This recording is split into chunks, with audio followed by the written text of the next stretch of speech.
When you dare to take a breath, don't care about no medals on your chest. You're a steely-eyed killer shadow in the night. You were born to fight. You gotta light 'em up. Welcome to Straight Outta Combat Radio, audio medicine from Green Zone Hero. We're proudly American, unapologetically patriotic, and politically incorrect. We are the voice, the platform for transitioning veterans, honoring their stories and wisdom. Save us all before they burn it down. Welcome to Straight Outta Combat. I'm John Krotek, U.S. Army veteran. And I'm Chris Hager, Gold Star father. Our veteran guest today for this episode is Congressman Ron DeSantis. And before we get started here, I've got to read this bio. This is impressive. You need to hear this. Ron's actually a native Floridian, like myself, with blue-collar roots who knows the value of hard work. He grew up not far from here in Dunedin, Florida, and worked his way through Yale University, where he graduated magna cum laude and was the captain of the varsity baseball team. He also graduated with honors from Harvard Law School. While studying at Harvard, he earned a commission as a JAG officer in the United States Navy. During his naval service, he deployed to Iraq during the 2007 troop surge as an advisor to a U.S. Navy SEAL commander in support of the SEAL mission in Iraq, and also served at the terrorist detention center at Guantanamo Bay, Cuba. His military decorations include the Bronze Star for meritorious service, the Navy Marine Corps Commendation Medal, Gold Star in lieu of a second award, the Navy Marine Corps Achievement Medal, and the Iraq Campaign Medal. Ron currently is a lieutenant commander in the reserve component of the United States Navy. Ron has also served as both a federal and military prosecutor, prosecuting a wide range of cases, including child exploitation, theft of sensitive military property, corruption, and child abuse.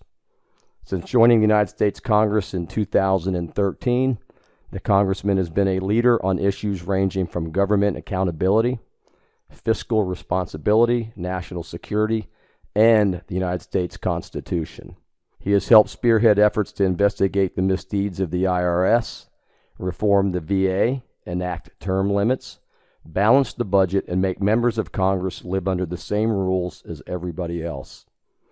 As the chairman of the National Security Subcommittee and as a member of the Foreign Affairs Committee, he is deeply engaged in developing policies to combat foreign threats, to support key allies, and to fully equip and train our military. Ron lives in Marineland, Florida, with his wife, Casey, an Emmy Award-winning television host, and their baby daughter, Madison. Welcome, sir. Well, thanks for having me, guys. I appreciate it. It's an honor again to meet you, and we really do value not only the way you represent Florida, but the way you represent our military. And for this audience and for this father and for John, I know that means a lot. It sure does, and we know you guys and gals are busy. We know that you're taking time out of your day to be here on Straight Outta Combat. And, this is a show about you, sir. It's about combat veterans, your background, what your military duty was like, what you're doing now. We just read pretty much what you're doing now, and what your message is to combat veterans returning from deployment, and what you'd like the United States population that's not veteran know about combat veterans. It's a lot there. But anyhow, tell us about, Congressman, where you grew up and what that was all about. Well, I'm a native Floridian. I was born in Jacksonville. We moved to Orlando, and then I ended up in Dunedin when I was probably in about first grade. And my thing growing up was playing baseball. My Little League team, we went to the Little League World Series in Williamsport, finished sixth in the world. We had a good high school program. We were runner-up in the state my senior year, and that was kind of my thing. And I wanted baseball to take me, to college and hopefully beyond as far as I could play. My junior year ended, and I started to get recruited by schools like Harvard, Yale, and Princeton, where I'd never been to New England in my life. But because I had a 4.0 and I had good SAT scores, they looked at me as the type of guy that would be able to do the work and then that could play up there. So I ended up going to Yale for baseball. I showed up having never been in that part of the country before. I had jean shorts on, a T-shirt, and I show up. Typical Florida guy, and, Yeah. Yeah, no, you look at the Florida-Georgia game, even Georgia fans, would make fun of Florida fans for wearing jean shorts. So you show up to Yale, just imagine what these Andover and Exeter and Groton kids thought. I mean, I was a total hayseed, and but I played 4 years there. I was the captain my senior year. Eventually went. What was to your Harvard Law position? School, What position? I was an outfielder, so I hit 3, 4, 5 depending on the year, kind of in the middle of our order, and I was a good, solid college player. I would have loved to have played as far as I could have, but realistically, playing 4 years in college at a Division I program, was good, and I didn't want to try to pursue playing in like some ragtag league. I just felt that you got to kind of move on if that's the case. So Right. I ended up going to Harvard Law School, and then this was kind of the whole 9/11 thing happens, and then the run up to the Iraq campaign. So that was really, I think, what got me. I would think I was always interested in the military. Yale banned ROTC then, so there was literally zero visibility for any type of military on Yale's campus. They banned ROTC. It was banned, and it was a legacy somewhat of the Vietnam War. But a lot of these so-called elite schools, they would not allow military recruiters on campus. They would not allow an ROTC program. So back then, you would have to go, if you were going to school at Yale and you wanted to do ROTC, you would have to travel to Central Connecticut State, which I think was like an hour away. Wow. So they did not make it easy at all. And so I think I would have been interested in it even before 9/11, but it was not something that was really present at all. And then I was playing athletics. I mean, I was a blue collar kid. I had to work jobs to get to pay for school.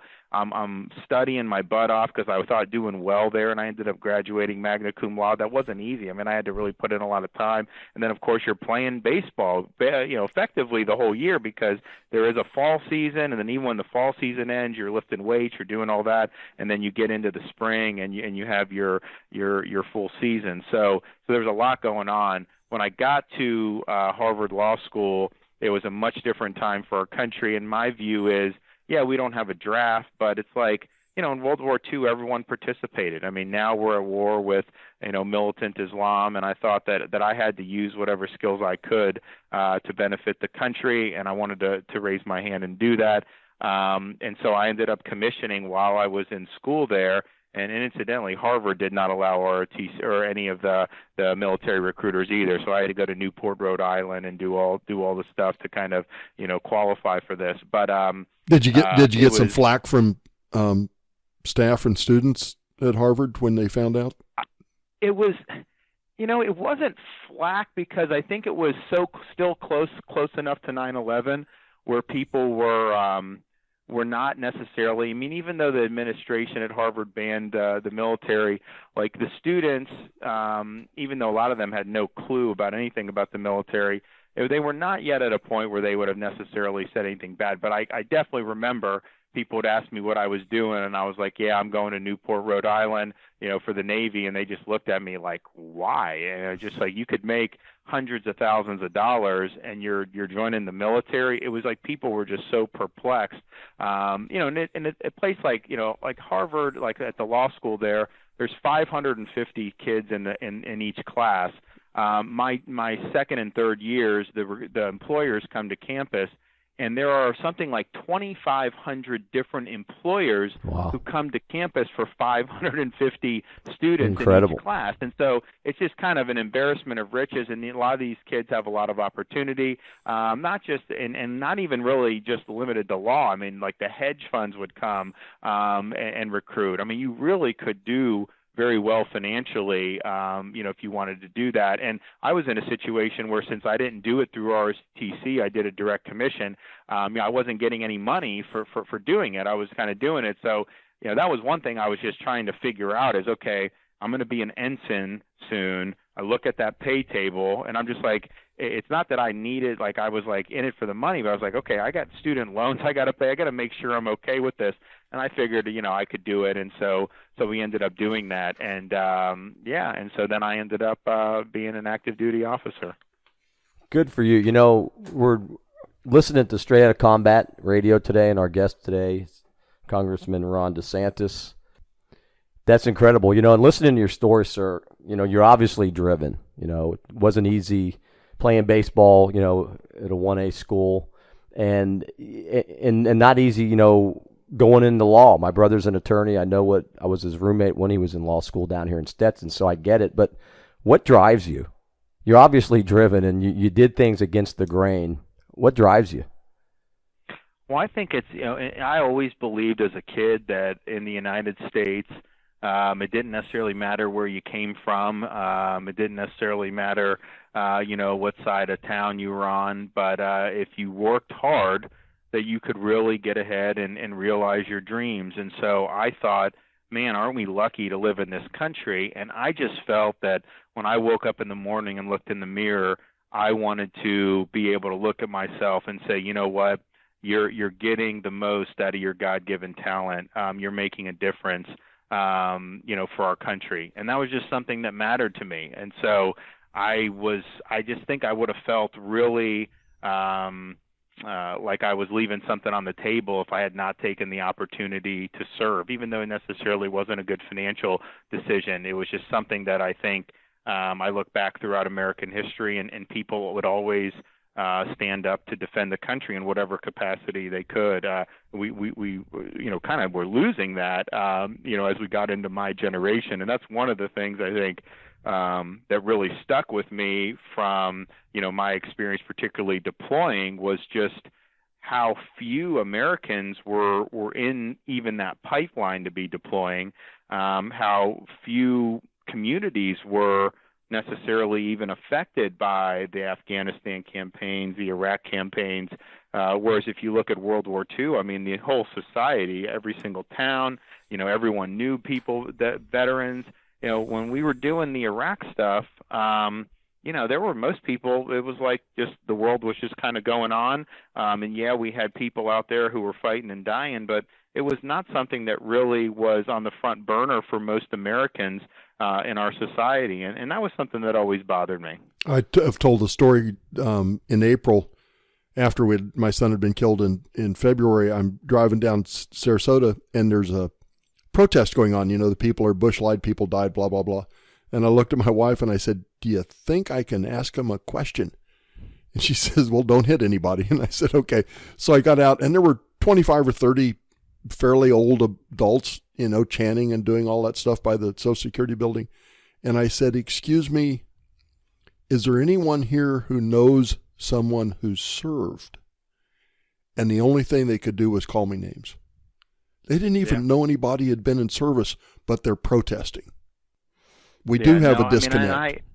And it was the type of thing, too, when I was getting ready to deploy, there was all this hullabaloo on Capitol Hill and in the news about you had Petraeus that had just been installed as the commander in Iraq. They had started this new strategy, and it was still pretty early, but Petraeus was saying, hey, we're approaching it differently. We're starting to see some dividends. And you had people like Harry Reid who said, oh, it's lost, this is BS. And I just thought that it was, look, even if you don't think things are going well, why would you be saying things like that? What does that do to the morale of the people who were getting ready to ship out and ship over there? And so I thought that there were just certain folks, obviously those protesters, like, look, you don't like the president, okay, fine, but why would you do some of the things that you're doing, realizing the men and women who were in harm's way? I think it's interesting, though, all those protesters, they magically just disappeared as soon as Bush left office and Obama took office. Yeah, we lost more service members in Afghanistan under Obama, way more than we did under George W. Bush. But it's just you didn't see those people out there protesting. And so one of the things that bugs me about it is, like, this is a lot of just kind of using combat deaths for your political agenda. It's not like they really cared about the combat deaths overall. It was just they didn't like Bush, and so they wanted to leverage that, as kind of a 2x4 to hit him politically. As soon as Obama was in there and they were more aligned with him, they were not doing these same stunts. Yeah, you raise a good point there, Ron. We interviewed a lady earlier that was a public affairs officer, and she was there during the surge, and she said, before the surge, there was 25% of the news coming out of Baghdad was great news. But once the surge started, they didn't want to report anything good that was happening. And the news stories that came out of there actually dropped to a 3% good story feel. And she said it was amazing how it just switched like that. And you point that out, to use the deaths of service people for political agenda is, reprehensible in one regard, but in another case, it's just disingenuous. Without question. Tell us about your service in Iraq. I know you supported a SEAL commander, and if you can, the Bronze Star. It was the type of thing where, it was the type of thing where we were not. I did not necessarily need to serve with NSW or even go to Iraq, but it was something that I sought out because I thought that's where folks are going. That's where, and Iraq was like the big deal. because we had really a disastrous 2006 in many ways, at least 2005, 2006. That was when the war was very unpopular. Rumsfeld got sacked at the end of 2006. Republicans lost the Congress largely because of the blowback over what was going on in Iraq. And so, my view, I was like, look, I that's what I want to do. I don't, because in the Navy you can go on ships, you can do anything, and that's good too. But I really wanted to do that, and so in the Navy, the Navy SEALs were kind of the ones who were in that fight all the time. So I got assigned to SEAL Team 1 to work for the commander of Team 1, and that involved, we were out in Coronado for months for sure, because you do like a training workup. You go out to the California desert, you kind of do the mock operation. So I'm with the commander in the tactical operations center. So you kind of do all that, and then they had me. I was able to go get some weapons and other types of training with some of the special operators, which was really good and very helpful. And so then we ended up deploying out there, and so we had the command node, which was what I was a part of. We were in Fallujah. We had a task unit stationed in Fallujah. We had a task unit stationed in Ramadi, which was very, very tough neighborhood at that time. And then we had a task unit stationed in El Asad, which is one of the big air bases out in the Sunni Arab part of Iraq. And then all the other little cities, there were different platoons in. So like Haditha, Hit, Al-Qaim, Al-Taqaddum, some of those areas. And, those guys, they work at night. And so the day is kind of, people will sleep from like 10 a.m. to like 4 p.m. or whatever, however you do it, just in the middle of the day.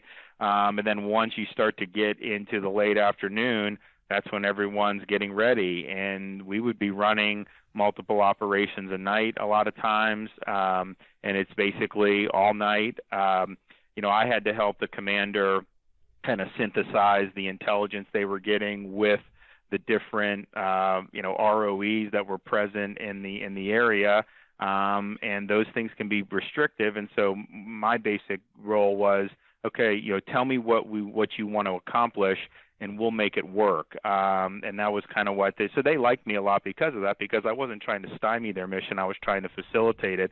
But if you have guys, what they would do, Al-Qaeda would, they would hide IEDs in like mosques and machine guns in mosques and stuff, because that's a sensitive thing. And so how do you approach a mosque operation or things involving that? And there were just ways that you had to deal with it. And as special operators, they're not controlling battle space. They're operating within the battle space, but the battle space in Western Iraq was controlled mostly by the Marine Corps. There was in Ramadi, as part of the surge force, there was an Army brigade that was put into that part of Al Anbar province. And so, you're working with those battle space owners to be able to execute the missions. And so So that was kind of on the front end, and then on the back end, we would bring the guys in. We had an interrogation program set up. We had the detainee operations program set up, and there, the goal for those guys is to get as much intelligence as possible immediately after capture, so that you can then put that back into the field and then try to find some of the other bad guys to either capture or kill those guys.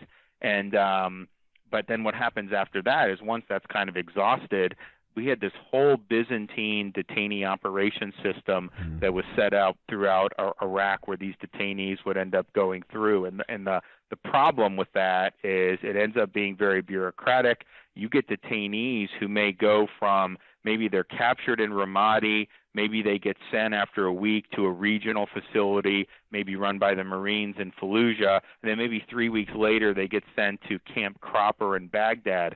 Well, they get to Cropper, and it's like, okay, who the hell is this guy? And there were examples before we had gotten there of some pretty bad dudes who ended up getting released because bureaucracy. People just didn't have the adequate intel on them. They actually released, I think it was in 2004, so this is a couple years before I was there, but I think they actually released al-Baghdadi. Not that they did it intentionally, but they just didn't know it.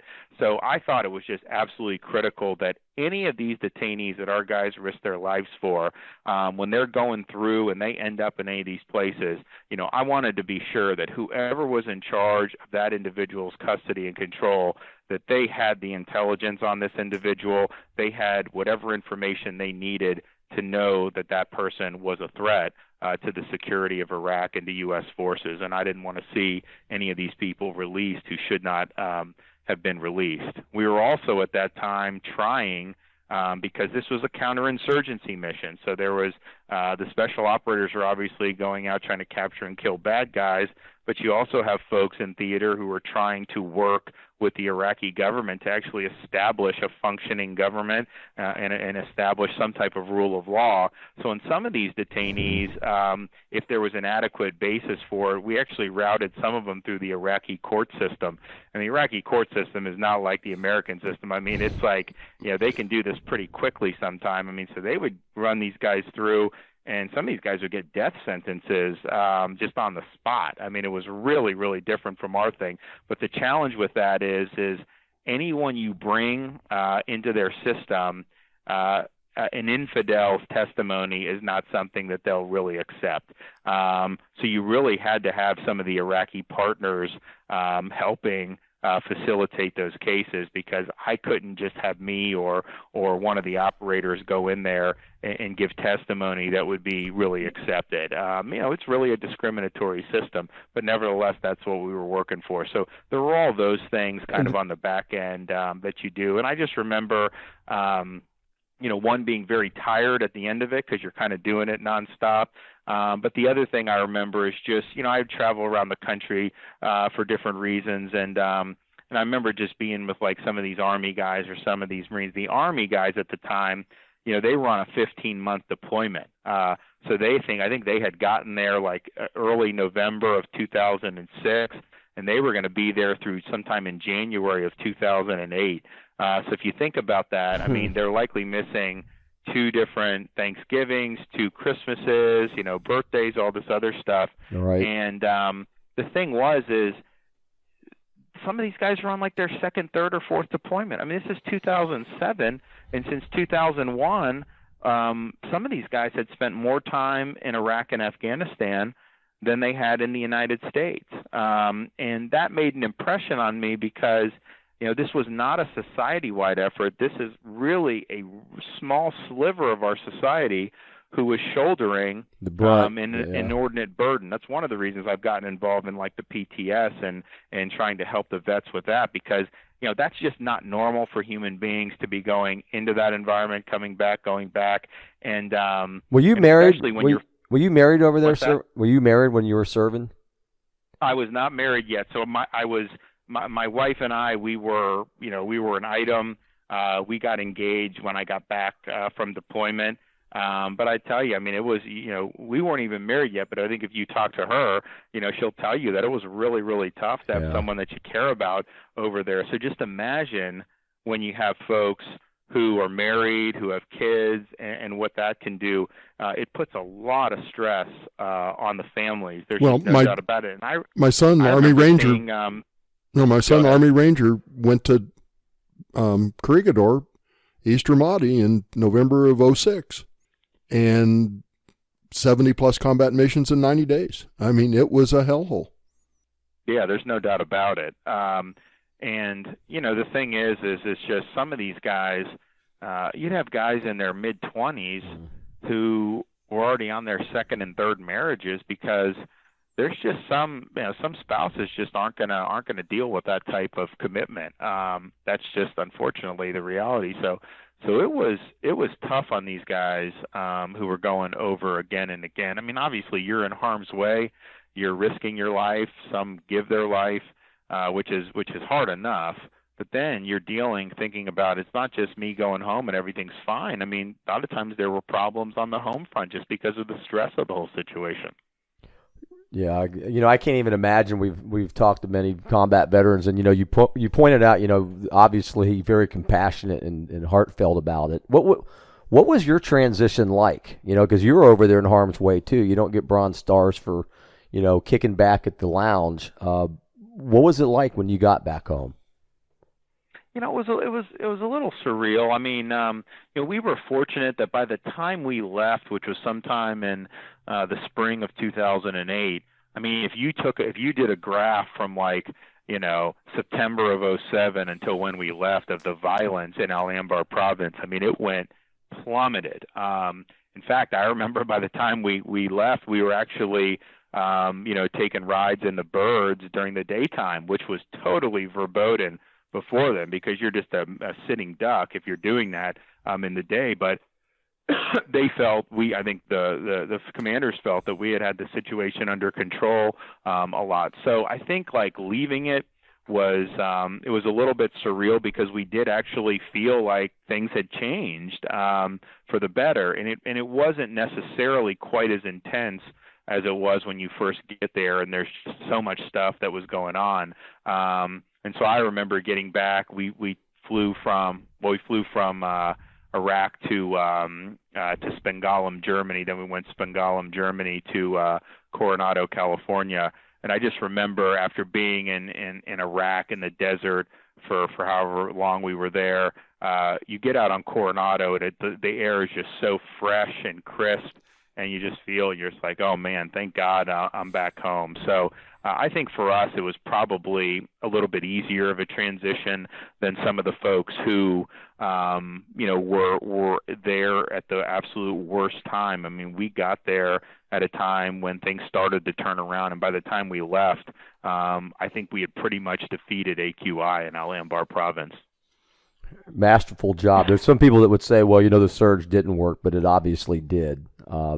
I know now, though, you're in a different world because, I was actually in your house or your office, house on Capitol Hill back in 2015. We were up there on a veterans issue, but that's a different world up there too. And so, you're seeing the best or the worst of all the worlds, I guess. What's it like now? What's going on up there now? Well, it can be frustrating in the Congress. I mean, we're starting to get a little bit of more of veterans, but I think as of 5 or 6 years ago, I think it was the lowest percentage of veterans in the Congress in a generation, or more than a generation. I mean, I think you got to go back probably to before the Civil War, maybe even. You're starting to get a little bit more folks who have served. When you're dealing with issues involving national security, when you're dealing with issues involving our defense and our personnel, when you're dealing with issues involving the Veterans Administration and how our veterans are cared for, it really, really helps to have some frame of reference when you're dealing with those things.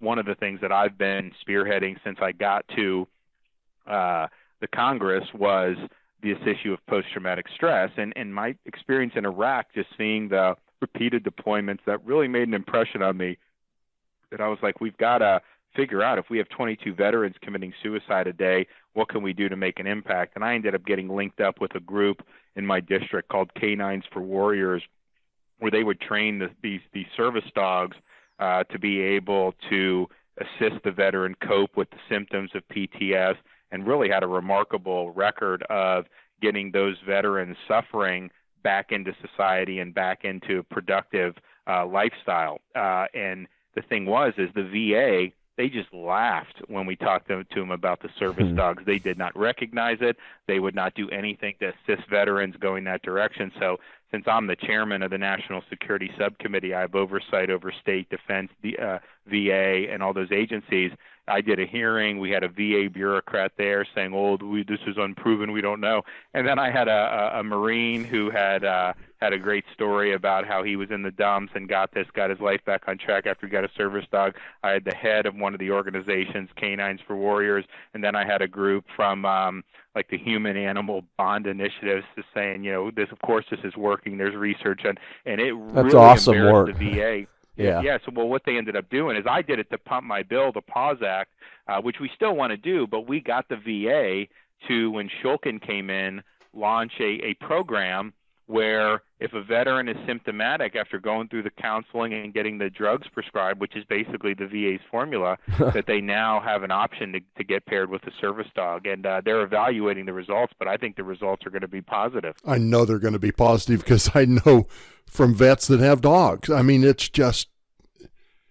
preposterous to not understand and recognize that. That's awesome work, Congressman. But, I understand that dogs can actually pick up on pheromone and hormone levels, and they can actually, when a guy's going through anxiety or high stress, a dog can get him out of that space. Without question, and that happens so veterans are in social situations where that stress is being triggered. The dog can be trained to identify that and assist the veteran. If a veteran is having maybe a nightmare, the dog is trained to be able to help mitigate that.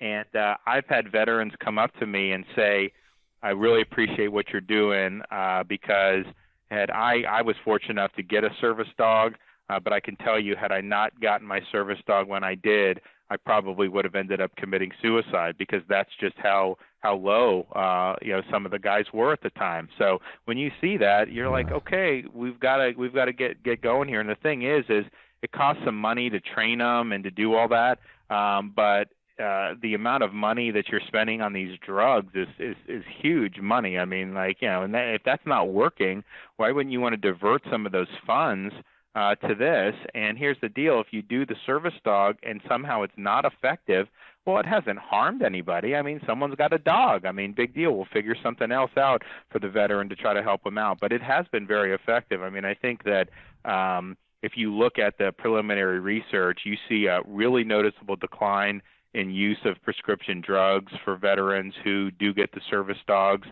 when they're suffering from post-traumatic stress. Productivity increases, and you see them come into my office all the time. I mean, they have great stories to tell. That's awesome work. Equine therapy does some of the similar kinds of things, and the research on the electromagnetic field that surrounds a horse is big enough and strong enough that it can change the emotional and physiological component of a person beside him. I mean, that stuff is real. Absolutely. Oh, yeah, there's no doubt about it. What do you want? I know our time's short, but what do you want the American public to know about combat veterans? Well, I think the public, particularly in this day and age where so few of our citizens really have any connection with any combat veterans, that these are folks who are writing a check to the United States for an amount payable for anything up to and including that individual's life. And that's not something that's done lightly by people, but when these people do it, they are putting it all on the line. And I don't care how great your Declaration of Independence is, and ours is great, how great your Constitution is, and ours is great. If you don't have people who are willing to go out there, put on the cloth of their country, and risk their lives, then those principles that we like so much, ultimately won't stand the test of time. You got to have people who are willing to defend it, and that's the American combat veteran. Well stated, sir. And if you could say something to your brothers and sisters in uniform that are coming back and they're in those places, what would you want them to know? Well, a couple things. One is I think it's incumbent upon people who are in the Congress to make sure that our military has the resources it needs to accomplish the missions of the future. I also think it's important that people who are directing the military are always doing it in a way that's putting out a clear objective and doing whatever it needs to achieve the objective. And then when people leave the service, I think it's a lifetime commitment from society to care for those folks who have borne the cost of battle for us. And so that's why things like the VA, we've actually done some good things lately. It's still a big bureaucracy. We just got to constantly be on that so that veterans are getting the care that they need. That's great. What's in the future for you, sir?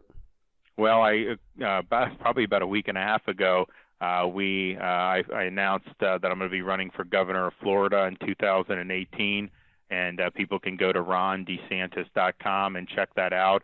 But I think it's a good opportunity to really exercise leadership. That's one of the things in the military that you really get is understanding how to be a leader. In Congress, I've done a lot. I've been very active, and I have a great record. But I'm one of 435. As governor, you can set the agenda, and you can pursue the agenda, spend capital to achieve the agenda, and really do some good things for your state. And so in a state with 1.8 million veterans, and a state that has an opportunity to really have significant economic growth, a state that has the opportunity to be a leader in education reform, I think it's a good opportunity, and I will lead with the ethos that I learned serving our country. Well, thank you for that. And we really appreciate your time here with us on Straight Outta Combat, and we look forward to the future. Chris and I are both residents of Florida, and I'm pretty sure I know where my vote's going to go. Well, I appreciate that. Just saying. And thank you guys for having me. I really appreciate you taking the time. Ron, Congressman, there is something that we miss so much in the public domain, but we've been honored on Straight Outta Combat Radio to have authenticity. So many of the individuals with whom we've spoken, you can hear the truth in their words, and I give that to you as a compliment. We can hear your sincerity and your authenticity in your words, and it means a lot. And Godspeed, God bless. Well, God bless you guys. Thanks a lot. Thanks, Congressman.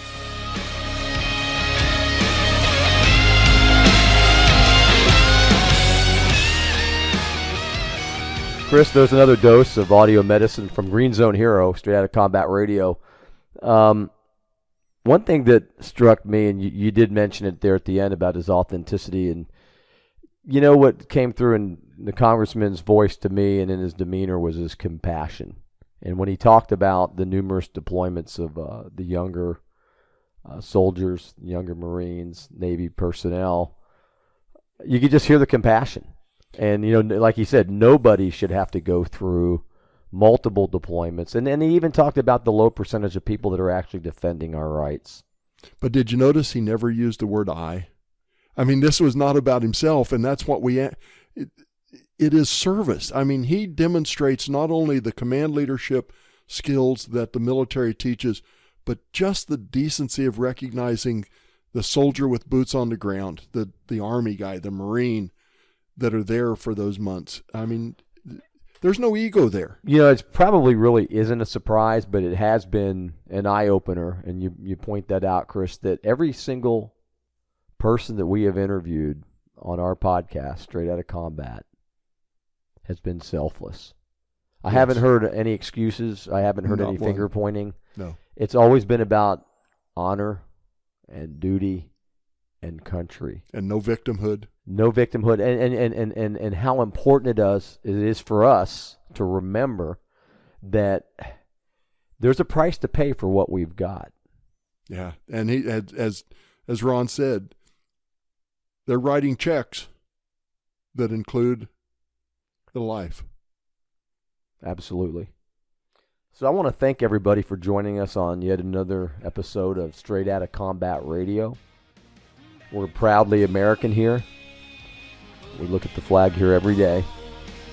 Unapologetically patriotic and politically incorrect. And we want everybody who tunes in to remember that freedom is not free.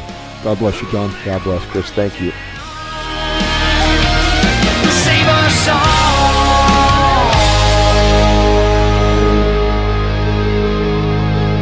before they burn it down.